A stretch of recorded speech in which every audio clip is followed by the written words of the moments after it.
A millionaire's perfect wedding is interrupted by a hospital cleaner carrying a devastating secret. What she reveals in front of 500 guests will not only shatter a powerful family's reputation but expose decades of buried truths. Before we start, let us know in the comments where you're watching from and don't forget to subscribe. Sarah Mitchell's fingertips traced the cool marble countertop of the Richmond mansion's kitchen, wondering how many times she had polished this same surface in the past year. The morning light streamed through floor-to-ceiling windows, casting prismatic rainbows across the imported Italian tiles. Everything in Blake Richmond's world was pristine, perfect, and utterly cold. "You missed a spot." The voice, smooth as aged whiskey, made her jump. Blake stood in the doorway, his 6-foot frame perfectly outlined by his tailored Tom Ford suit. His smile held that familiar warmth that had first made her heart skip beats, but now made her stomach knot with uncertainty. "I'm sorry, Mr. Richmond. I'll get it right away." Sarah reached for her cleaning cloth, but his hand caught her wrist. The touch sent electricity through her skin, just as it had that first time 3 months ago. "How many times do I have to tell you? When we're alone, it's Blake." His fingers traced circles on her palm, and Sarah felt her resolve weakening. "You work too hard, you know that?" She did know that. 60-hour weeks, meticulous attention to every detail, all to maintain her position in this glass palace. What had started as a desperate need for steady employment had evolved into something far more complicated. Blake had noticed her, really noticed her, in a way no one else in his social circle seemed to notice the help. Their first kiss had been in this very kitchen, during one of his late-night ventures for imported mineral water. He'd found her preparing the next day's breakfast mise en place, and somehow, between discussions of French pastries and her dreams of culinary school, his lips had found hers. "My mother was a housekeeper," he told her that night, his fingers tangled in her hair. "I know what it's like to want more from life." Sarah had believed him then. Believed in the gentle way he'd touch her cheek, the secret smiles across crowded rooms during his endless charity galas, the whispered promises of a future where social barriers didn't exist. But now, standing in the harsh morning light, something felt different. Maybe it was the way his new Range Rover had been parked in the circular driveway for weeks, and used. He'd always taken the Rover when visiting her small apartment in the past. Or perhaps it was the whispered phone conversations that ended abruptly when she entered rooms. "I need to tell you something," Sarah said, her voice barely a whisper. The pregnancy test results from this morning burned in her uniform pocket like a brand. Blake's phone chimed, and his hand dropped from hers as if burned. "Sorry, sweetheart. Board meeting in 20. Can it wait?" He was already turning away, tapping at his screen with manicured fingers. "Blake, please. It's important." The desperation in her voice made him pause. He turned back and for a moment she saw something flicker across his face. Was it concern? Fear? But then his features smoothed back into that practiced smile. "Tonight, okay? I promise we'll talk tonight. I have something to tell you too." Sarah watched him stride away, his Italian leather shoes clicking against the marble floors. She pressed her hand against her still flat stomach, where 3 tiny hearts had begun their journey without anyone's permission. The kitchen suddenly felt colder, the morning light harsh and unforgiving. Sarah looked around at the gleaming surfaces she'd polished to perfection, and for the first time she saw them for what they truly were, mirrors reflecting a world she could never truly be part of. Her phone buzzed in her pocket. A text from Blake. "Meeting running late. Rain check on tonight? Tomorrow will be better. Promise." Sarah's hand trembled as she read the message. Outside the window, dark clouds were gathering over Greenwich, promising a storm. She didn't know then that this would be the last normal morning in Blake Richmond's kitchen, or that promises, like glass houses, were made to be broken. She looked down at her phone again at the 3 little dots indicating Blake was typing another message. They pulsed once, twice, and then disappeared, leaving only silence and the growing shadows of the approaching storm. The fluorescent lights of Yale New Haven Hospital's waiting room buzzed overhead as Sarah stared at the ultrasound printout in her trembling hands. 3 distinct shapes. 3 tiny heartbeats. The technician's words still echoed in her head. "Congratulations, Ms. Mitchell. You're carrying triplets." 2 weeks had passed since that morning in Blake's kitchen, and everything had changed. The rain check for their talk had turned into complete silence, her calls going straight to voicemail, her texts left unread. Then came the certified letter from the Richmond Estates Management Company. Her services were no longer required. No explanation. No severance. Just a clinical dismissal wrapped in legal terminology. Ms. Mitchell? The high-risk pregnancy specialist, Dr. Rachel Weber, gestured her into the consultation room. "Please have a seat." Sarah sank into the chair, clutching her purse, the same one that now held her final paycheck and eviction notice from her landlord. The doctor's words washed over her like waves: high-risk pregnancy, bed rest, frequent monitoring, potential complications. "I can't afford bed rest," Sarah interrupted, her voice cracking. "I need to work." Dr. Weber's expression softened. "There are programs that can help. But Sarah, these babies, they're already showing signs of being smaller than they should be. The stress you're under, it's affecting them." Sarah thought of the newspaper she'd seen yesterday. Richmond Industries CEO Blake Richmond announces engagement to socialite Victoria Hayes. The photo showed them at some charity gala, Victoria's diamond ring catching the camera flash. The date of the announcement? The same day Sarah had tried to tell him about the pregnancy. "I understand the financial concerns," Dr. Weber continued, "but right now my priority is keeping you and these babies healthy. They're fighters, Sarah. All three of them. But they need their mother to fight for them too." The doctor's phone buzzed. "Excuse me, I need to take this. Please wait here." She stepped out, leaving Sarah alone with the steady rhythm of hospital activity outside the door.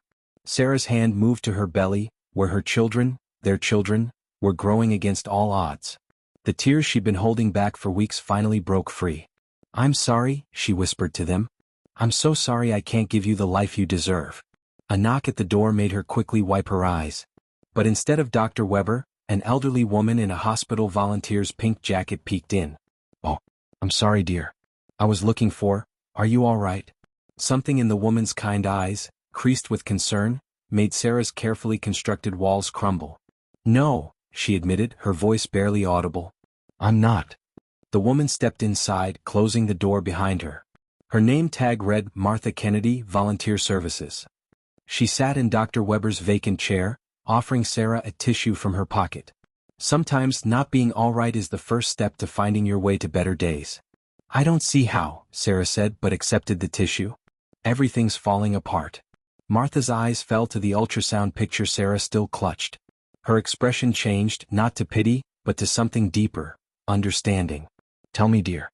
What's falling apart?" Before Sarah could answer, a sharp pain shot through her abdomen. She gasped, doubling over. Martha was on her feet instantly, hitting the call button. "Help. We need help in here." The room suddenly filled with medical staff.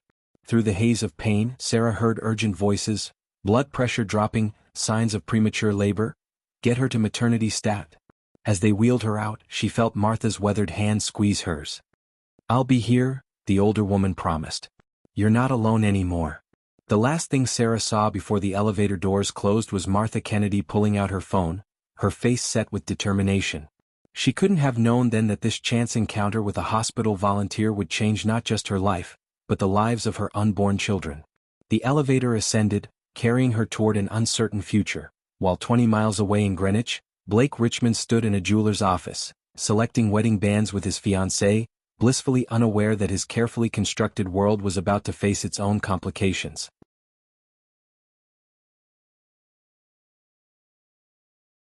The neonatal intensive care unit at Yale New Haven Hospital was a world of beeping monitors and hushed voices.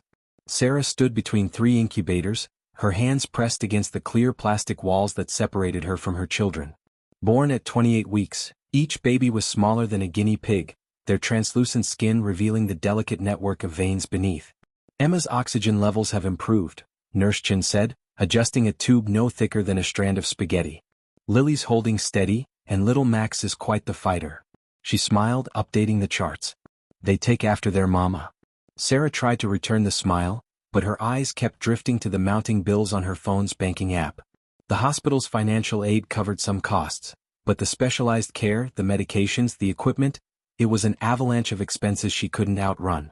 "I brought you some tea." Martha Kennedy appeared beside her, as she had every day for the past 2 weeks. The elderly volunteer had become a constant presence, arriving each morning with her pink jacket and unwavering optimism. And something else. She pulled out a folded newspaper clipping: "Hospital seeking evening cleaning staff, immediate start." Sarah started to protest, but Martha raised her hand.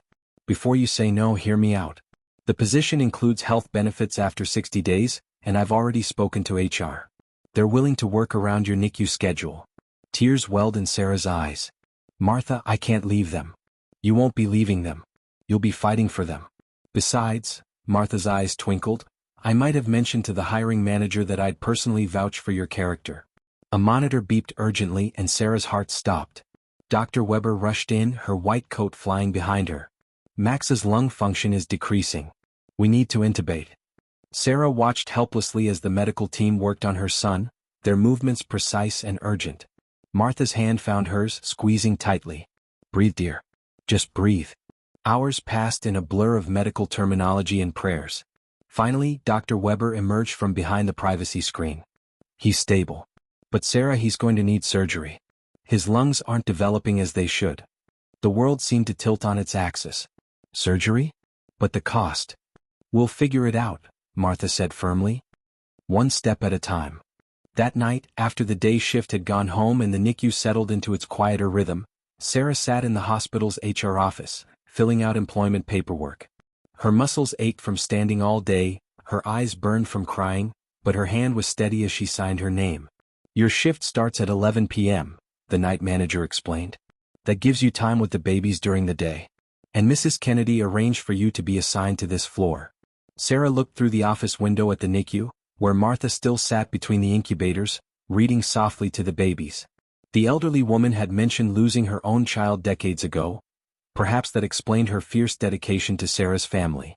As she changed into her new custodian's uniform, Sarah caught her reflection in the bathroom mirror. Dark circles under her eyes, hair hastily pulled back, hospital ID badge declaring Sarah Mitchell Environmental Services. It wasn't the life she'd imagined, but it was the life her children needed. Her phone buzzed, a news alert from the Greenwich Times. Richmond Hayes wedding plans unveiled, society event of the season. Below was a photo of Blake and Victoria touring wedding venues, his hand possessively on her waist. The same hand that had once promised Sarah the world now offered it to another woman. She closed the alert without reading further. Let Blake have his perfect society wedding.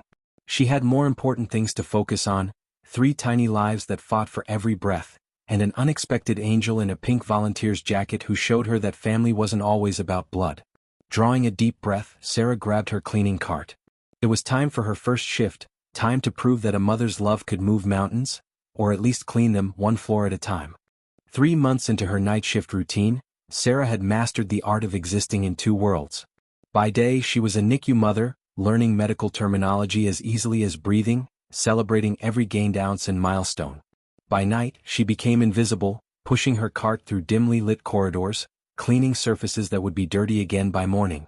Mrs. Thompson in 412 is finally sleeping, Nurse Garcia whispered as Sarah entered the room. She had a rough day with chemo. Sarah nodded, moving quietly with practiced ease. She'd learned that night shift workers shared an unspoken language, brief exchanges that painted pictures of patients' lives, small kindnesses that made the darkness more bearable. They saw her not as Blake Richmond's discarded secret, but as one of their own. Tonight, though, exhaustion weighed heavily on her shoulders. Max's surgery was scheduled for tomorrow, and the financial aid paperwork still hadn't been approved. She'd picked up extra shifts, sold everything of value, but it wasn't enough. You're dead on your feet.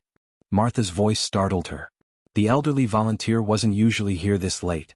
Come with me. Sarah followed Martha to the hospital chapel, its stained glass windows dark against the night sky. Martha pulled out a thermos of coffee and something wrapped in foil. You're no good to those babies if you collapse. The homemade sandwich tasted like heaven. Shouldn't you be home? It's almost midnight. Sleep is overrated. Martha's eyes held a distant look. Did I ever tell you about my Thomas? He was born early too, like your little ones. Back then in '73 the NICU wasn't what it is today. We lost him after 3 days. Sarah reached for Martha's hand. I'm so sorry. I was younger than you, married to a man from a wealthy family. When we lost Thomas, my husband, he couldn't handle it. Moved on quickly, married someone else within the year. Martha's voice hardened. But he didn't count on me turning my pain into purpose. I went to nursing school, worked my way up to head NICU nurse. Retired 5 years ago but couldn't stay away. Now I volunteer. A commotion from the hallway interrupted them, a code blue in the cardiac unit. Sarah stood, knowing those floors would need extra attention tonight. But Martha caught her arm. Sarah, there's something else. I've been doing some research on the Richmond family. She pulled out a folder. Blake's mother wasn't a housekeeper like he told you. She was from old money, the Kennedys of Boston. Everything he said about understanding your background was a lie. The revelation shouldn't have hurt, not after everything, but it did. Sarah sank back into the pew. Why are you telling me this? Because you need to know what you're dealing with. The Richmond family has a pattern of burying inconvenient truths. And with the wedding coming up, Martha hesitated. They've made problems disappear before.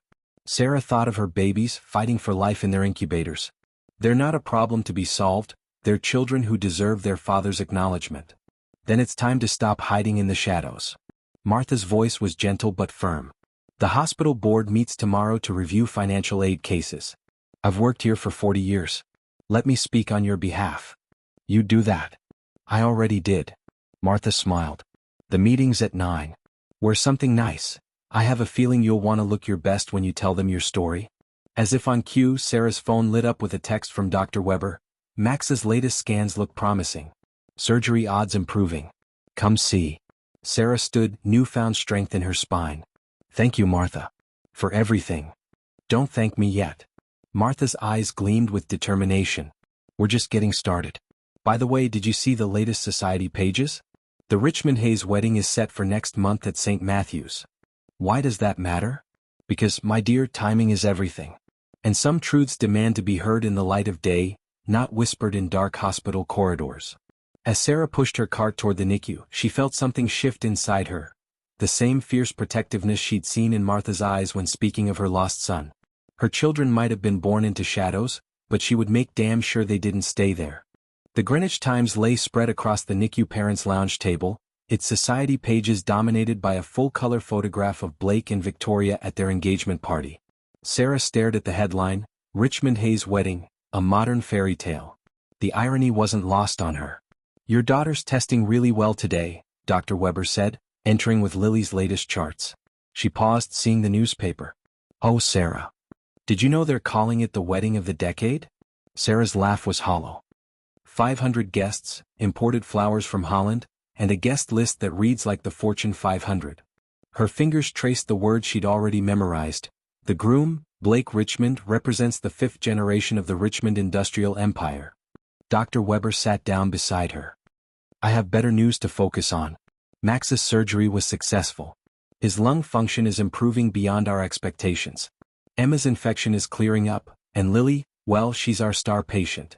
But Sarah's eyes were fixed on a smaller article, tucked away in the business section. Richmond Industries announces expansion into medical technology. The accompanying photo showed Blake cutting a ribbon at a new research facility, his father's hand proudly on his shoulder. They're building a children's hospital wing, Sarah said quietly. Right here in New Haven. The Richmond Family Legacy Project, they're calling it. Martha appeared in the doorway, her pink volunteer jacket slightly rumpled. Legacy is a funny word, isn't it? Some men build hospitals to secure their legacy, while ignoring the flesh and blood legacy fighting for life in those very halls. The older woman sat down, sliding a thick envelope across the table. The board approved the additional funding for the baby's care. Full coverage. She paused, her expression serious. But there's something else you need to see. Inside the envelope was a stack of documents, old newspaper clippings, court records, and photographs. 25 years ago, Martha explained, there was another woman, another scandal the Richmond family handled. She disappeared with a hefty settlement and a signed NDA. They're preparing the same papers for you. Sarah's hands trembled as she read. How did you get these? Let's just say I've made friends in interesting places over 40 years in healthcare, including a very chatty retired legal secretary who used to work for the Richmond family lawyer. Martha's eyes held a fierce light. They're going to try to buy your silence, Sarah. The question is, what are your children's rights worth? Through the NICU window, Sarah could see her triplets. Max, still recovering from surgery but growing stronger every day. Emma with Blake's distinctive chin. Lily, whose determined expression reminded Sarah of her own mother. The wedding's in 3 weeks, Martha continued. At St. Matthew's. Very exclusive, very private. Unless someone makes it very public. Sarah finished the thought, a plan forming in her mind. Her phone buzzed, a text from an unknown number. Ms. Mitchell, this is Gerald Warren representing the Richmond family. We'd like to discuss a mutual beneficial arrangement. Please call at your earliest convenience. Martha read the message over her shoulder and smiled grimly. Right on schedule. What are you going to do? Sarah stood, walking to the NICU window. Inside, Nurse Chen was adjusting Max's monitors, humming softly to him. These halls had become more of a home than Blake's marble mansion ever was. Here, among the beeping monitors and antiseptic smell, she'd found her strength, and an unlikely ally who taught her that some fights were worth the risk. I'm going to tell the truth, she said finally. Not for money, not for revenge, but because my children deserve to be acknowledged. They deserve to exist in the light. Martha nodded, pulling out her own phone. Then we have work to do. I have a friend who works at St. Matthew's. The wedding rehearsal is this Friday. Security will be focused on the main entrance, but there's a side door that the cleaning crew uses. As they began to plan, Sarah glanced one last time at the newspaper photo. Blake was smiling his perfect smile, Victoria glowing beside him. Soon that smile would fade, that carefully constructed image would shatter. But unlike the woman from 25 years ago, Sarah Mitchell wouldn't be bought, wouldn't be silenced, wouldn't disappear. The truth had been hidden in shadows long enough. It was time to step into the light. The dress hung on Sarah's apartment door like a ghost, simple navy blue, bought from a consignment shop. Martha had insisted on it, saying, "If you're going to crash a society wedding, you need to look like you belong there." The dress hung on Sarah's apartment door like a ghost, simple navy blue, bought from a consignment shop. Martha had insisted on it, saying, "If you're going to crash a society wedding, you need to look like you belong there." 1 week until the wedding. Sarah sat cross-legged on her bed, surrounded by papers, hospital discharge forms for the triplets, who were finally strong enough to come home, and the thick manila envelope from Warren and Associates that had arrived that morning. Inside was a check for $2 million and a non-disclosure agreement waiting for her signature. Her phone buzzed with a text from Martha. Channel 8 contact confirmed. Jennifer will be there. Remember, timing is everything. Sarah closed her eyes, remembering the last time she'd seen Blake in person, 6 months ago. She'd finally caught him in the hospital parking lot, her pregnant belly obvious beneath her uniform. "Please, Blake," she'd begged. "They're your children." His response had been cold, rehearsed. "My lawyers will be in touch. Be reasonable, Sarah. Think about what's best for everyone." A different memory surfaced. Blake in his kitchen that first night, telling her about his housekeeper mother, spinning tales of humble beginnings that turned out to be lies. How many other lies had she believed? Her laptop chimed with an email from Dr. Weber, containing photos from today's checkup. The triplets were thriving, Max's lungs getting stronger, Emma and Lily meeting their development milestones. In one image, all 3 babies were awake, their tiny faces serious as they stared at the camera. Sarah touched the screen, tracing their features. They had Blake's eyes, his chin, undeniable proof of their paternity. But they had her determination. 3 tiny fighters who'd survived against the odds. The intercom buzzed. Martha stood at the building's entrance, carrying a garment bag and what looked like newspapers. "We need to talk strategy," she said through the speaker. Upstairs, Martha spread out the contents of her bag. Detailed printouts of St. Matthew's floor plan, security schedules, and a press pass belonging to Jennifer Chen, Channel 8 News. "Jennifer will be covering the wedding," Martha explained. "She knows to keep her camera ready when you walk in. The story of a wealthy CEO abandoning his premature triplets? It'll make national news." Sarah fingered the navy dress's fabric. "What if they stop me before I can speak?" "They won't." Martha's voice held steel. "I called in some favors. The side entrance will be unlocked. Tommy, the janitor, will let you in during the vows. Security will be focused on the main entrance. And the babies? My sister Ellen will watch them. She's a retired pediatric nurse." Martha squeezed Sarah's hand. "They'll be safe." Sarah walked to her window, looking out at the New Haven skyline. Somewhere out there, Blake was probably at his rehearsal dinner, playing the role of devoted fiancé. Did he ever think about her? About their children? The ND on her bed seemed to mock her. $2 million. Enough to give the triplets a comfortable life, pay for their education. All she had to do was disappear, become another Richmond family secret. "I found something else," Martha said quietly, pulling out an old photograph. It showed a young woman holding a baby, standing in front of St. Matthew's Church. "This is Claire Thompson, the woman from 25 years ago. She didn't just sign an NDA, she disappeared completely. No social media, no public records. It's like she ceased to exist." Sarah studied the photo. The woman's eyes held a familiar pain. What happened to her baby? That's the thing. Martha's voice was grim.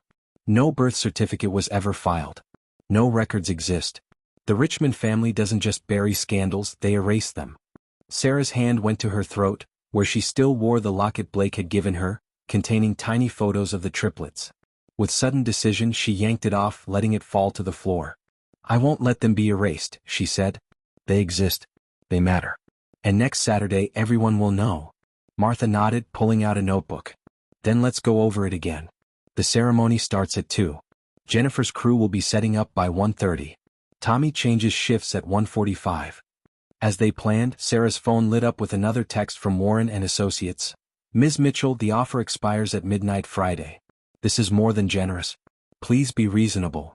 Sarah blocked the number without responding. The time for being reasonable was over. Next Saturday she would speak her truth, not just for her children, but for Claire Thompson's baby, for Martha's lost Thomas, for every child the Richmond family had tried to erase. Let them try to stop her. She'd already faced her children's mortality in the NICU.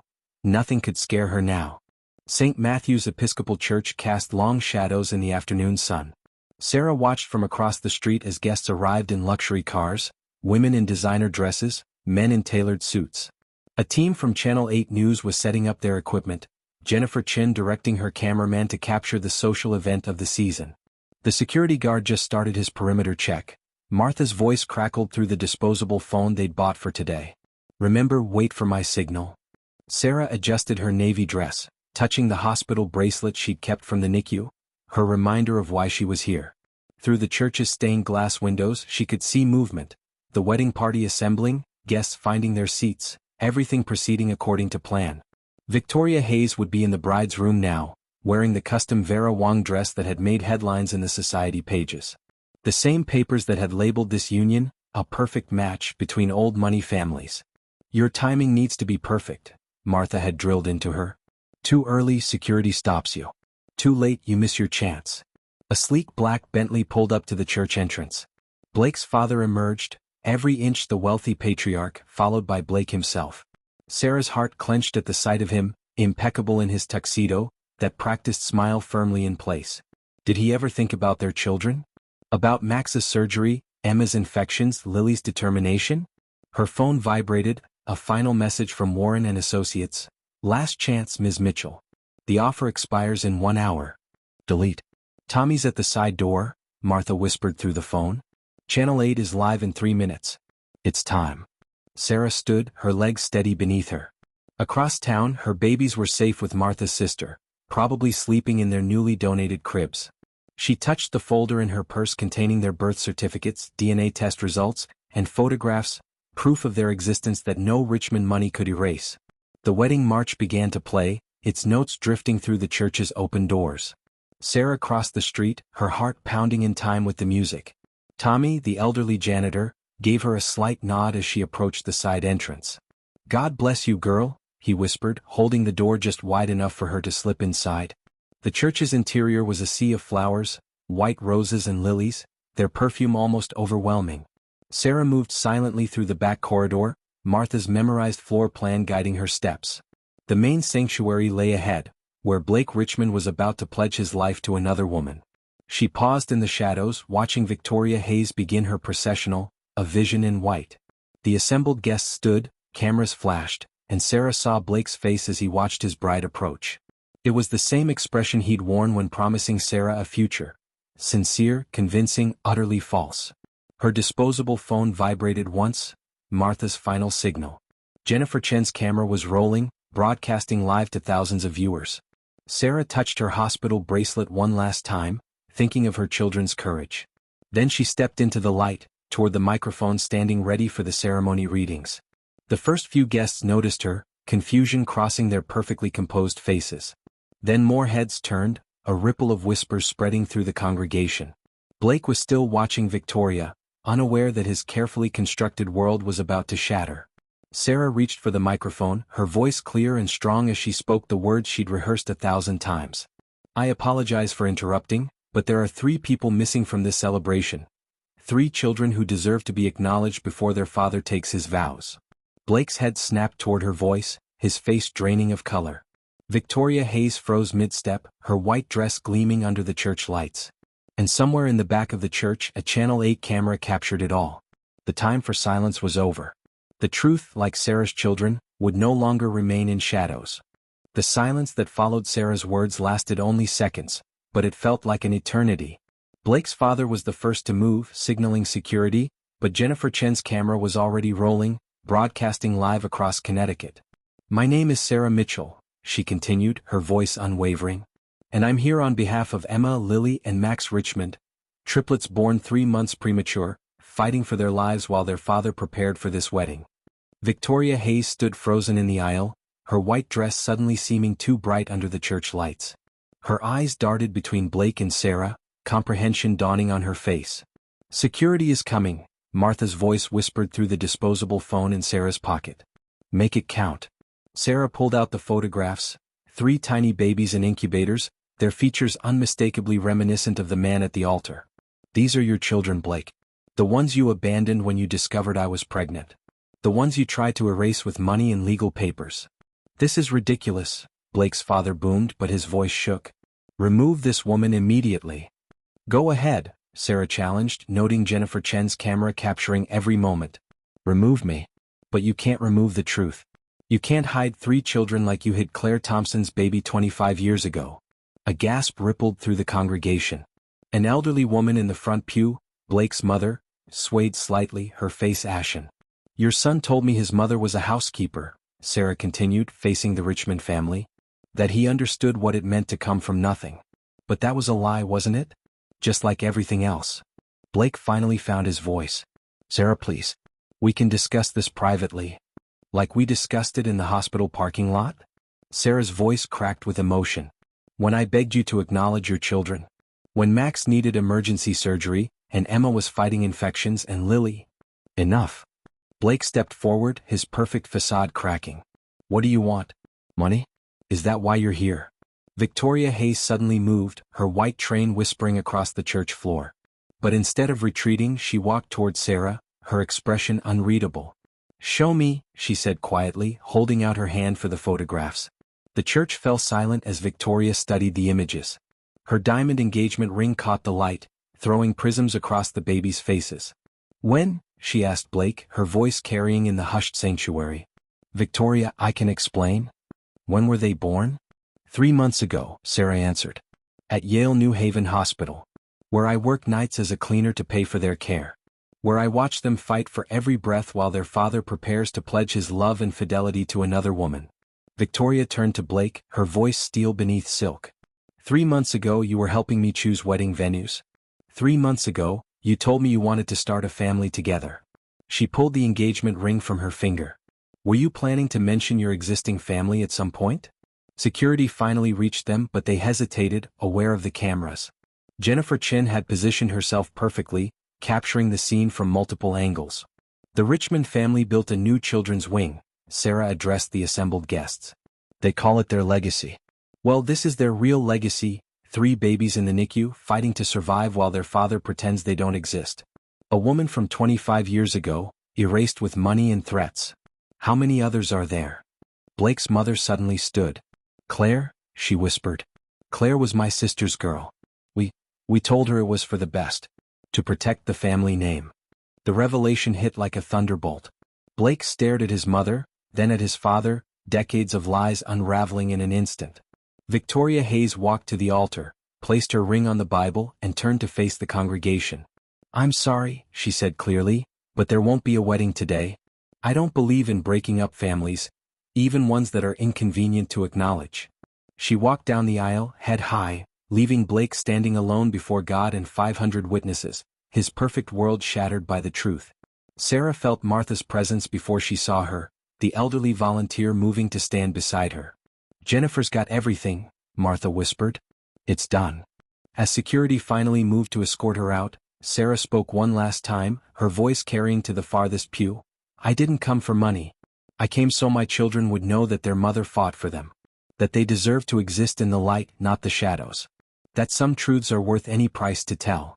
She turned and walked out, leaving behind the wreckage of carefully constructed lies and the weight of secrets finally spoken.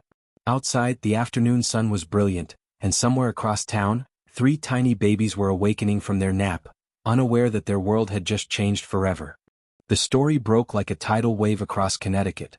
By sunset, every major network had picked up Jennifer Chen's footage. Richmond family scandal. CEO's secret triplets revealed at wedding. Social media exploded with clips of Victoria Hayes removing her ring, of Blake's mother's confession, of Sarah's powerful final words. Sarah watched none of it. She sat in the NICU's familiar chairs, holding Max while Martha cradled Emma and Lily. The babies were oblivious to the chaos they'd inadvertently caused, contentedly drinking their bottles. The hospital board called an emergency meeting, Martha said quietly.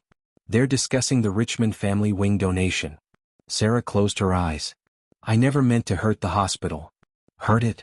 Martha chuckled. Child, you've done them a favor. 3 other families have come forward since the broadcast. Apparently, the Richmonds have a pattern of donating to institutions that help bury their secrets. The door opened and Dr. Weber entered, her face serious. Sarah, there are some people here to see you, including Victoria Hayes. Sarah's heart jumped. Victoria? The former bride-to-be stood in the doorway, still wearing her wedding dress, though she'd removed the veil. Behind her was a sharp-looking woman in a suit. This is Patricia Holbrook, Victoria said. She's my family's attorney, and she'd like to help you. Patricia stepped forward, her heels clicking on the hospital floor. Ms. Mitchell, what the Richmond family attempted to do, buying silence, hiding children, manipulating medical institutions, it's not just unethical. Some of it's illegal. I don't want money, Sarah began, but Victoria interrupted. This isn't about money. It's about justice. She moved closer, looking at the triplets with soft eyes.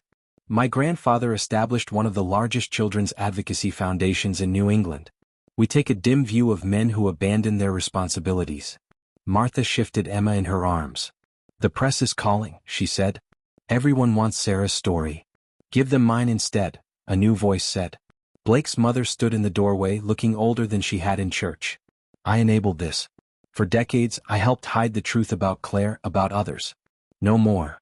The room fell silent except for the baby's soft noises. Sarah looked at the unlikely allies gathered around her, Martha, her fierce protector, Victoria, who chose truth over fairy tale, Blake's mother, ready to break decades of silence. Ms. Mitchell, Patricia said, with your permission, we'd like to file a class action suit. Not just for your children but for all the families the Richmonds have silenced. The Hayes Foundation will cover all legal costs. And the hospital? Sarah asked. We'll receive double the Richmond donation, Victoria said firmly, from my family's foundation. No strings attached. A nurse appeared with urgent news. Claire Thompson had seen the broadcast. She was alive, living in Oregon. She wanted to talk. As the room buzzed with plans and possibilities, Sarah looked down at Max in her arms. His tiny hand gripped her finger with surprising strength. Whatever you decide, Martha said softly, your children will know their mother stood up for them. That's a legacy worth more than any trust fund. Sarah's phone lit up with a text, from Blake. 3 words, we should talk. She showed it to Victoria, who raised an eyebrow. Should you? Sarah thought of the frightened young woman she'd been in Blake's kitchen, believing his lies about understanding her world. She thought of nights in the NICU, of Martha's unwavering support, of the strength she'd found in fighting for her children. Yes, she said finally. But not alone and not in shadows. In the light, with witnesses and lawyers. It's time for Blake to understand my world. Martha smiled, that fierce light in her eyes. The press conference is scheduled for tomorrow. Shall we show him exactly what kind of mother his children have? Through the window, the setting sun painted the hospital room golden. Emma and Lily were falling asleep, while Max watched the world with curious eyes, his father's eyes, but with his mother's fighting spirit. The truth had cost Sarah a life of luxury, but it had given her something far more valuable, the power to stand in her own light, unafraid and unashamed.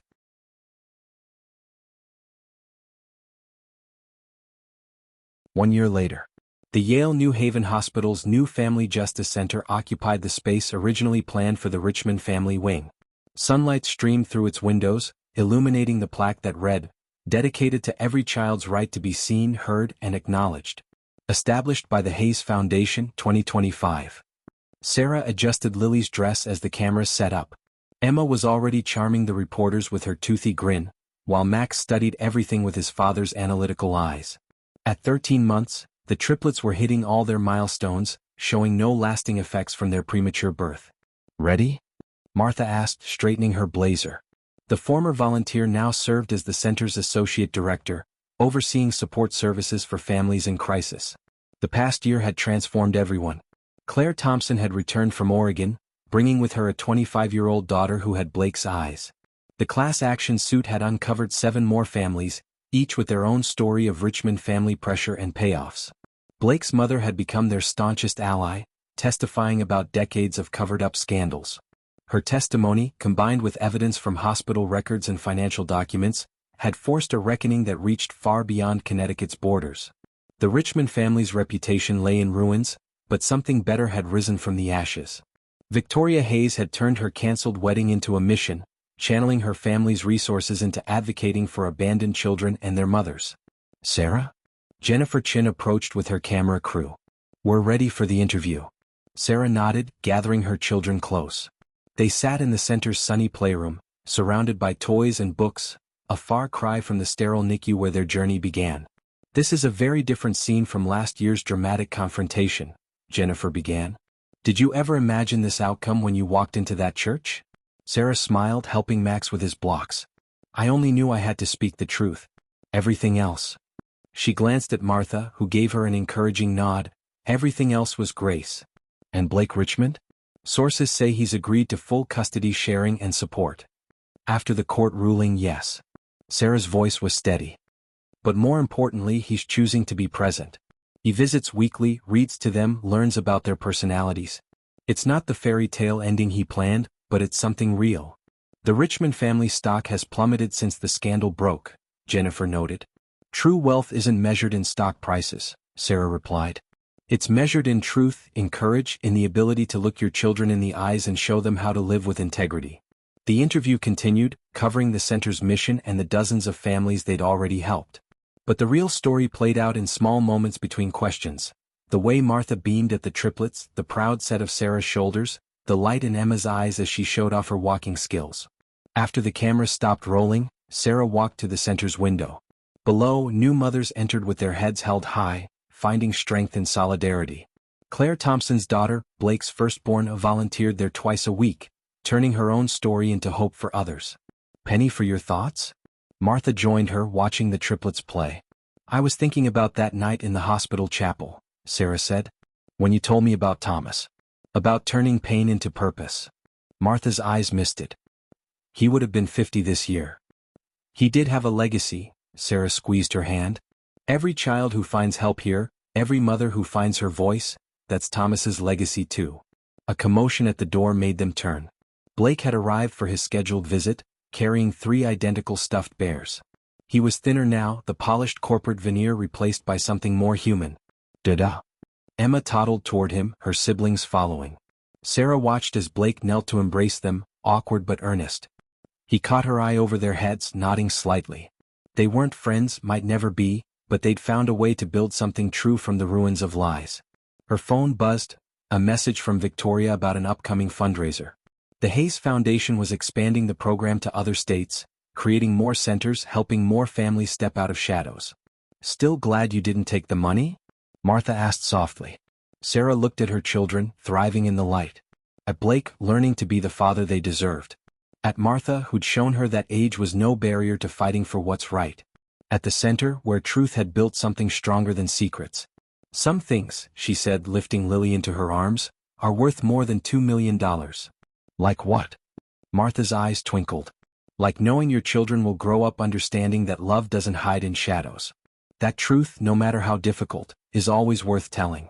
That sometimes the richest legacy isn't the one built with money, but the one built with courage." Outside, the sun painted New Haven in gold, touching everyone equally, the mighty and the humble, those who had lost their way and those who had found it. In its light, Sarah Mitchell stood with her children, her chosen family, her hard-won truth. Some called it the scandal that brought down the Richmond Empire. But for Sarah it was simpler than that. It was the story of a mother's love, an old woman's wisdom, and the power of standing in the light, no matter the cost.